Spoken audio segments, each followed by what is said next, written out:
Hi there, welcome back to Technology Behind Business. Well, 35 construction employees are seriously injured per day, according to Safe Work Australia. Now, this, of course, places a toll on efficiency and leads to a whole range of issues related from workplace safety to insurance. Well, our next guest is making tracks and smoothing out some of these inefficiencies and accidents, making the workplace safer for tradies and builders with its own line of innovation construction products. Rory Kennard, founder and CEO of Makinex, joins me now in studio for more. Rory, appreciate your time today. James? According to a statement, this 35 construction employees, seriously injured each day, you've made it your mission to help make these inefficiencies extinct. Yep. Is it that big an issue, is it? Well, it's an industry that hasn't evolved a lot over the many, many years, and I think now it's definitely ripe for that evolvement. So we've looked at it, and personally I hate inefficiencies, so it's natural for me to try and design products that make them safer, do the job to go faster and things like that. And what is your background? My background, I'm an engineer, but I'm more of a creative than a strict engineer.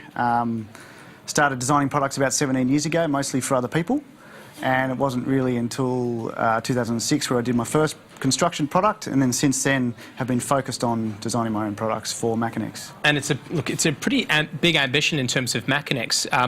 The mission to roll out 20 world-first innovative products in 20 countries in the next 10 years. Yeah, so we created that vision about 3.5 years ago. So you're 6.5 years in. We're 3.5 years in. 3.5 years. Yeah, 6.5 years to go. Look, we're doing very well for that vision. It was very bold at the time, but it allowed us to focus on what we really wanted to achieve, was to develop new products and sell them around the world. And that's really what that statement states.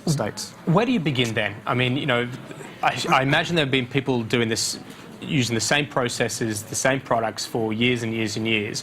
Where do you start in terms of then looking for, okay, where can we do things better and how? So a lot of it comes from our relationships in the industry. People say to us, hey, can you design something that does this, or this is a real pain point in my job.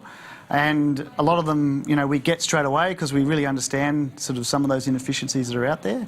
And then from that, we do a bit of a business case, and then put the hard yards into developing the product and testing it and breaking it and making sure it's right. And look, you've done pretty well with some of them. I believe the powered hand truck in particular has done pretty well. Tell us a bit about it. So that's a lift and load solution. It allows pretty much anyone in your workforce to lift up to 140 kilograms onto a ute or truck or a van. And you don't need a licence to use it, so it's saving a lot of backs out there. And you know, that has been 3 to 4 years of hard work developing it, getting it right, so you can actually produce it for the right price, so people are willing to pay for it and use it. And just on that, I mean, looking at obviously global markets, as we made mention, how's that going? How is that push, I suppose, not just firstly with the Australian market, but beyond? Well, for that particular product, it went viral on Facebook early last year, sorry, it's 2017. And that really gave us a huge boost, but it also created a bit of a sticking point in our production schedule. But America, we've got our own company there, so we're really face-to-face with the customers ourselves, and that's growing fairly rapidly, so it's going well. And are they pretty much the same issues? So if you develop something for the Australian market, is it easily applicable and employable in other markets? As a general rule, yes, and to be honest, we get surprised a lot. Like, you think in some of the lower labour rate markets that some of our products wouldn't be applicable, but that's where we're actually finding a lot of growth at the moment as well, in those Asian markets and things like that. And when you're sitting down and, you know, someone's giving you a brief saying, look, here's what we're having trouble with, do you ever sit there and just go, like, I don't know if I can do this? Like, yeah, a lot of the time. One of our latest products, the Hose to Go, which is a constant pressure water source, which has no batteries or pumps. That was a vision that I had 5 years ago and thought, how am I going to do this? And it takes a long time sometimes. And then there's other times where the aha moment on how you're going to achieve it comes quicker.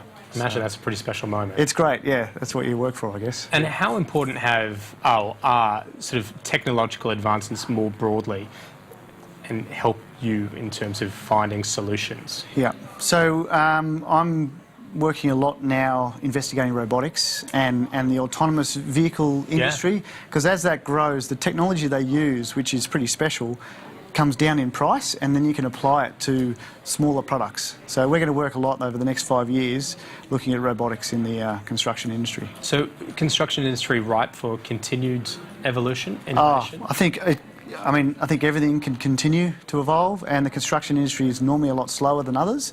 but things are speeding up in that area. And do they embrace it? You know, do the the players in the industry sort of embrace the opportunity? There's different levels of people who you show, and certainly with new technologies, you kind of need those people that are open-minded.